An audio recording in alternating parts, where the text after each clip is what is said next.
So you're telling me an umbrella presented a chance for love. A guy got superpowers by chugging down some gigantic slug. An elderly couple regained their youth by consuming an apple. And an archdemon did what? No, that can't be right. Oh, hi there. Are you here for my spring 2024 new anime list? Well, that's awesome. You're definitely in the right place. But before we get going, I think we should head somewhere a little more comfortable, don't you? Teleport! Hello, everybody. It's Friday night.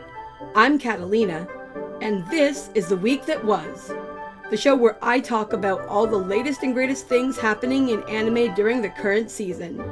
This is our pre-spring debut, where we will be counting down my top 10 most anticipated new anime, as well as having a quick discussion about some returning shows and a couple shows that are getting remakes.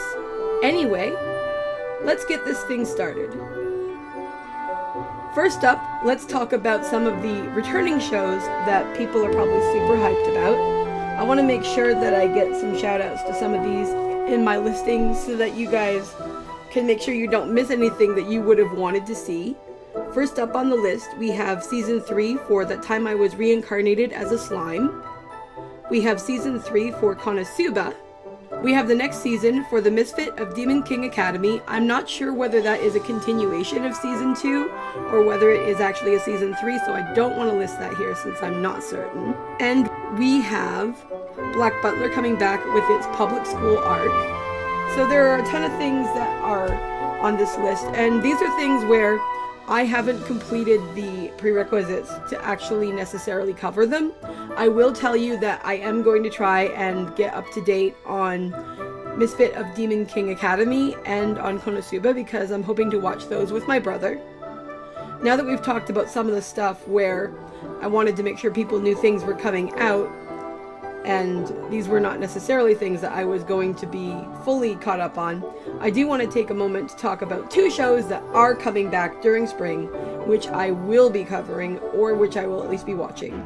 First up, we have Season 7 of My Hero Academia, which is something, obviously, if I'm this far in, that I'm definitely interested in.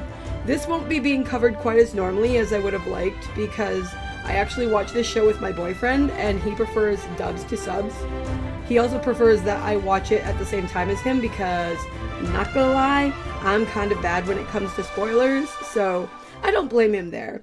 The other show that's coming back this season that I'll be watching is going to be Demon Slayer Hashira Training Arc, so I'm really excited about that, of course, because I really like the characters in Demon Slayer, and I'm looking forward to getting a better understanding of what the various Hashira can actually do, what their personalities are like, that kind of thing. Because we see certain characters come and go throughout the seasons of Demon Slayer, and not every Hashira has gotten to be as filled in as I would like, so hopefully some of the people who haven't gotten as much of the center stage will be getting more of it here. Next up, I want to talk about a couple shows that have had previous anime iterations, but which are getting remade. The first of these is Spice and Wolf, which is about this dude who is a merchant, and he is a traveling merchant at this time, but he eventually would like to run his own store. He's going about, he's doing his own thing, he's exploring, and he comes across this woman who turns out to be the wise wolf Holo, and she is looking for someone to escort her somewhere. And he is initially kind of hesitant, but ends up deciding that hey, he'll do it because she has offered to help him with his business, so they kind of partner up to go on this journey together. And that sounds pretty cool. The other thing that's getting a remake that sounds pretty rad is Bartender Glass of God, which sounds like it's going to be a lot of fun. It's about this dude who's a bartender at this bar that I kind of get these like semi-supernatural vibes from, because it's called Eden Hall, and the premise is that you don't find the bar finds you.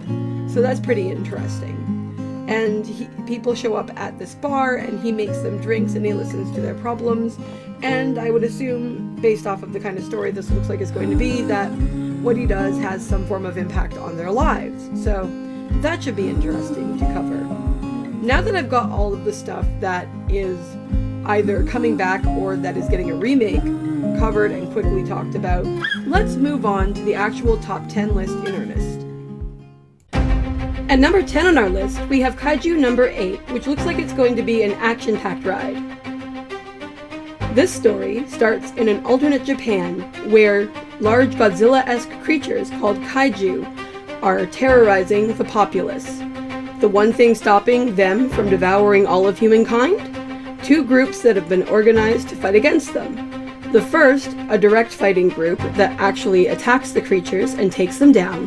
The second, a group of cleanup called the Sweepers. Our main character in this story is a 32-year-old man who is a sweeper, but who has always dreamed of actually being on the front lines. And when a situation happens where a gigantic creature forces itself into his mouth and down his throat, giving him superpowers and letting him turn into one of these creatures, he may finally have his chance. This is one I've seen on a lot of people's lists, and it's understandable because it looks like it's going to be really fun and actiony and exciting. It's not as high on my list because while I like action, this isn't really my kind of style normally. We'll see whether I end up getting into it because of the actual plot or characters or the overall action, but I've never really been one to follow like Godzilla-esque stuff, so this is me stepping a little bit out of my comfort zone, but I think it'll be a fun watch. Coming in at number 9, we have Viral Hit. This is the kind of anime that I'd love to get my dad into. My dad loves Rocky, so something where a young guy is going through something and he's learning boxing and he's trying to like get his life together and stuff is definitely something I could see my dad really getting into. Basically, the plot of this anime is that our main dude is a kid, he's in high school, he's getting bullied relentlessly when he's at school. His mom has been diagnosed with some kind of really serious cancer. He's working a shit job at a McDonald's when he's after school. His life is not going so hot. But then he finds out about how to set up an account on this thing called NewTube, and he decides that he would like to do this. Unfortunately, a buddy of his actually gets ahead of him on that, and the buddy is trying to set up something for himself so he could do some game streaming. Our main dude is making this guy some soup. He trips over a cord, the soup bowl goes yahoo, it lands on the guy's head. The two of them actually end up in a fight over it, and the fight gets recorded and uploaded, or streamed live, I'm not sure which, and it goes totally viral, and they make they make 10 million yen. So they are both very in on the idea of trying to do more of that. Anyway, as I was saying when I first started talking, I think this is the kind of show that a lot of people are going to get into, because who doesn't love the story of an underdog? Who doesn't love a story where some fucker's being held down and something happens so that he can finally start to stand up? I think that's something almost any of us can get behind in one way or another, and it'll be interesting to see just how this story will use that idea and what it'll bring that's new and fresh. At number 8, we have Windbreaker. This is the story of a dude who's just started at a new high school, and it's a high school full of people who love to fight. These people, though, they fight to protect the people in their town and to make sure nobody messes with them. Our new character, though, the guy who's just shown up, he is not there to make friends. He is not there to form a team, and he doesn't give a crap about protecting anybody. The only thing that he cares about is being the strongest. As somebody who is a fan of complicated or misunderstood characters, it makes me question, will we find out that this is somebody who completely believes this, or is there something that is underneath all of this that will come out as the story goes on? We'll have to wait and see, and I'm looking forward to seeing what will actually happen. At number 7, we have Remonster, which looks like a fun idea. I am actually watching Goblin Slayer right now, so when I realized that there was going to be an anime coming out where the main character gets reincarnated as a goblin, I was like, okay, this sounds fun. I think I'll watch this. It seems like it would be kind of poetic justice for all the goblins we've murdered in the 5 episodes I've watched so far of Goblin Slayer. Anyway, the basic gist is that our main dude comes back as a goblin. He is initially the most weak and pathetic of pathetic creatures, and that's no good because this is a story where the world he lives in is a world of the strong. Fortunately for him, he does have a few things on his side. He has retained the memories of his past life. We'll see how much that helps him, because I'm not entirely sure what his past was. He has discovered that if he eats things, the things he eats improve his strength and his status. And he's obviously learning how to fend for himself in this new world. So, with his new strength and his ability to consume and get help from food and his memories, what is going to happen to him? Can he become powerful enough to find his place in this world? It's a general underdog rising up story, but it's from the point of view of a goblin, so that seems like a fresh enough twist to grab my interest, and I like the idea of seeing a story from a monster's point of view. I think that's kind of amusing, and this is even more interesting, no offense to Kaiju number 8 to me, because it's not merely that he's changing into this creature and might have to hide what he is and everything, but in this case we're actually going to see what this particular goblin society is like. I really hope these aren't the goblins from Goblin Slayer, because that would be a hot mess, and that would definitely not be something I'd want to watch, but we'll see what this actually ends up being, and I'll let you know.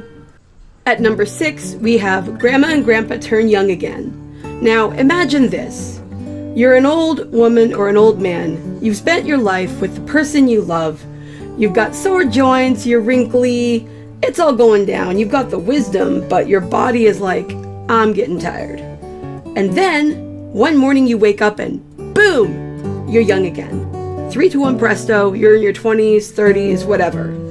Now, for some of our younger viewers here, this probably doesn't seem like such a big deal to you necessarily, because you don't know what it's like to be old, achy, crinkly, that kind of thing. But for anyone like in their early 20s, early teens or whatever, imagine what it would be like to be able to be a child again. For an elderly person, often the age of like the 20s or 30s or whatever is somewhere they'd love to be again in their life, because you have control over your life. You're old and retired and can chill if you want to, and you have your health back again. So it'll be interesting to see, with these two given this gift and with the fact that they have this wonderful bond and are super happy together, just what they'll actually do with it. I'm really interested in this one because this is a much more chill kind of laid back type thing from what I can gather, and I think it's just going to be totally wholesome and adorable. And as somebody who is incredibly close with her grandparents and who would kill to see them again, the idea of these elderly people getting this amazing miracle and being able to just chill and get to do it all over again, that'd be rad.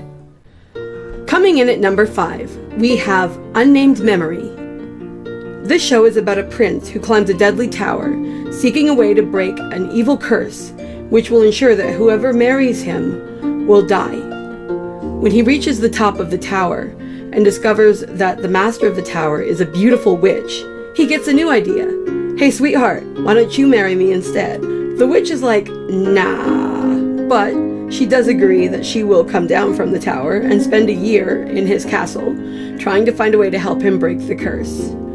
As we get to know these two better, it seems that we're going to find out about some dark and foreboding history that might surround the witch, and maybe there's a damn good reason she doesn't want to actually get mixed up with this dude, or maybe she just doesn't like him. We'll have to find out. Will these two get together? What secrets will be unraveled? Can the curse be broken? These are all questions I definitely hope that we can get answered as this show opens up and starts going. Anyway, this is definitely something that's way up on my list because I love anything that involves magic and fairy tales and curses. I mean, who hasn't grown up with that stuff? And for me as a writer, it's something that is still really relevant to me today and something that I use in storytelling all the time since I write fantasy romance. Anyway, as you can tell, I sound pretty excited about this one, eh? So yeah, I'm looking forward to this, and it should be a lot of fun. At number 4, we have Vampire Dormitory.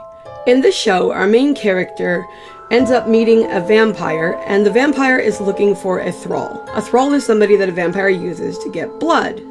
In exchange for becoming the vampire's thrall, this vampire offers our main character the ability to stay at the dorm that the vampire is staying at. Now, this is a pretty good proposition to our main character because, as far as I can tell, they have nowhere to go and they've just been fired from their job and they're just having absolutely no luck at all. There are just two things that are kind of out of whack. The vampire tells our main character that he cannot consume blood from a girl, and our main character is leaving the vampire under the impression that she is a guy. So this looks like it's going to be an interesting case of confused identities, and it'll be interesting to see how these two characters will deal with the fact that there are things that have been kept kind of hidden in their initial encounters with each other. I wonder what and whether there will be like actual consequences if he actually does consume her blood. I wonder whether it's some sort of like moral or honor code thing, or maybe it's something like if he drinks her blood that's going to bond them as life mates or something. I have no idea. There's any number of things it could be. I also think that it's interesting because when we see glimpses at what this dorm is all about, it's an all-boys dorm and this girl is going to be there. And I would assume that hopefully within the first 1 to 2 episodes, the reality that this is a girl is probably either going to be hinted at enough for it to be suspicious, or it's going to be outright given, and the interactions will probably go from there. We'll see how that goes. But I think it's just going to be a really fun show to watch. The art style looks really pretty. And I'm a fan of anything with vampires in it, especially if it's coming at things from a more interpersonal and like potentially romantic angle. So yeah, I'm really looking forward to this one. Coming in at number 3, we have Mission Yozakura Family, which is an interesting looking anime that appears to be about a young man whose parents passed away tragically in a car crash, leaving him kind of emotionally disconnected from the world. He doesn't really have a lot of friends or interactions or anything except for his one truly close friend, who, unknown to him, is part of a spy family.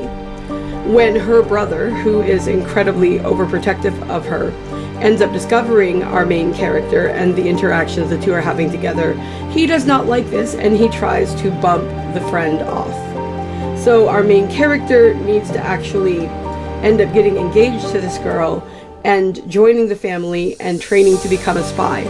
First off, so he can prevent crazy older brother from taking him out, and second off, so that he can protect his new wife. On top of that, we are also going to potentially see interesting history and secrets of the Yozakura family.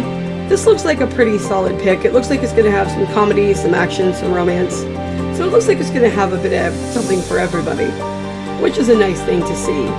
I like the overall tone that I saw in the trailer. There seems to be some genuine humor mixed with the underlying malice that could be present in certain parts of it. I'm definitely looking forward to seeing just what all this one has to offer. Coming in at number 2, we have A Condition Called Love. In this show, a girl loans a boy her umbrella after watching him be brutally dumped, and then, the next day, he shows up in her homeroom class to tell her that he has fallen in love with her and would like for her to become his girlfriend. She promptly rejects this. Of course. This girl doesn't really have a lot of background with romantic interactions and is generally more focused on family and friends. But eventually, as the boy continues to hang around her, past that initial rejection, she ultimately decides, hey, maybe I should give this a try, just to see what might happen and whether I could actually discover something about love and about myself and that sort of thing. So they seem to wind up together, and the show, from what I can see, looks like it's going to be about exploring the relationship between the two. I thought this premise was really cool because, I mean, in modern day, we don't see guys asking girls out anymore. It just isn't done. So that's refreshing to begin with, because that should be happening realistically. We also see the initial rejection, which, given the circumstances and that she knows he just came out of something, I don't blame her for. But we also, in turn, see her realize that, hey, maybe I should give this a go. I can relate to that because when I actually got together with my boyfriend, something very similar had happened. I'd gotten out of something and he approached me stating interest in wanting to date, and I actually had to tell him that I wasn't ready for that yet, and he did actually stick around and become really good friends, and we became really good friends before we started dating eventually. So I think that this is a really interesting and potentially rather mature take on all of this stuff, given that these guys are still in high school. Either way though, I think it has a lot of potential and that it should have some interesting stuff for people to look at and consider, which is a good thing. I think it's healthy and good to have at least one more straightforward contemporary romance on my list. And finally, coming in at number 1, we have An Archdemon's Dilemma, How to Love Your Elf Bride. This is my absolute number 1 pick for the season, and it's definitely for completely personal reasons. The plot goes something like this. You've got this guy. He is striving toward becoming an archdemon. Right now, he is a magician. He's powerful, he's feared, and he goes to this auction, which is actually for items from a previous demon lord who has died, been defeated, something. And he initially goes hoping that he can get artifacts or other magical items that will help him in his quest to become an archdemon himself. That's not what he comes home with. He ends up buying this white-haired elven girl that he falls into total insta-love with the minute that he sees her. Yes, my guys, we are having this thing where this potential villain character just falls 3, 2, 1 presto into mad love with somebody on sight. The problem is that buying the girl is a lot easier than winning her over will ever be, because this guy is totally, utterly, socially clueless, which is going to be hilarious, by the way. Now, from what I've heard from listening to people talk about the manga, this isn't one where they're going to drag the will they or won't they and the ability for these two to communicate out into the stratosphere. So we should actually get some interaction and some growth from this, which is incredibly encouraging. The humor seems like it's absolutely on point and is going to be freaking hilarious. I can totally empathize if there are some of you who will take one look at this, take one look at the potential slave aspect of it in any capacity, and be like, hell nah, this ain't for me. I can totally get that, but this isn't something that really bothers me because it doesn't look like it's going to be a part of the situation that is going to be constantly utilized as some means to make some kind of dynamic break between the two characters. So as long as they get that in to use it as the basic premise to get the story going and then work on the characters instead, I think this is going to be quite good. Anyway, there we have it. This is my top 10 list for spring 2024. I'm pretty excited about all the stuff that I've listed, and I think that it's going to give me a good mix of shows to watch throughout the season. I would love to know what shows you guys are super excited about this season. What are you going to be watching?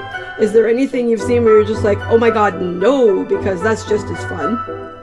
But I think that's all there is for me right now, and I will catch you guys in the next video. Hey there, if you like this video and are looking for more, please come back on April 5th, which is going to be a Friday, which will be the first episode of the week that was segments for spring 2024, or check out some of my reviews and other things either on my YouTube channel or on my website at www.katallina.com. See you later!